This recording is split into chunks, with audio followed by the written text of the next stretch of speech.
किसी गांव में रामू नाम का एक बूढ़ा किसान रहता था। उम्र ढल चुकी थी, कमर झुक गई थी, पर दिल में मेहनत का जज्बा आज भी जवान था। उसका एक छोटा सा खेत था जिसमें वह हर साल फसल उगाता। रामू सुबह सूरज निकलने से पहले ही उठता, बैल को जोतता और खेत में मेहनत करता। लेकिन पिछले कुछ सालों से उसकी फसल अच्छी नहीं हो रही थी। मिट्टी बंजर होने लगी थी और बारिश भी वक्त पर नहीं आती थी। लोग कहते, रामू काका, अब उम्र हो गई है, खेती छोड़ दो। पर रामू कहता, जब तक सांस है मेहनत करना मेरा धर्म है।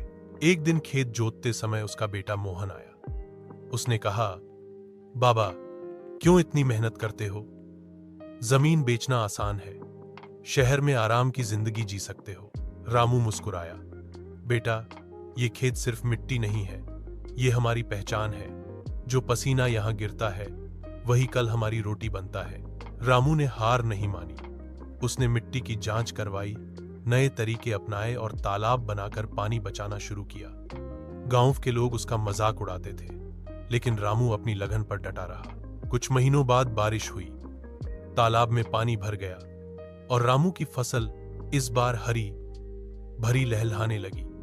आस पास के खेत सूखे रह गए, लेकिन रामू का खेत लहराता हुआ सोने सा चमक रहा था। गांव वाले हैरान होकर उसके पास आए और बोले, काका, हमें भी ये तरीका सिखाओ। रामू ने कहा, मेहनत और धैर्य ही असली जादू है। जब हम धरती को सम्मान देते हैं तो धरती भी हमें भरपूर देती है।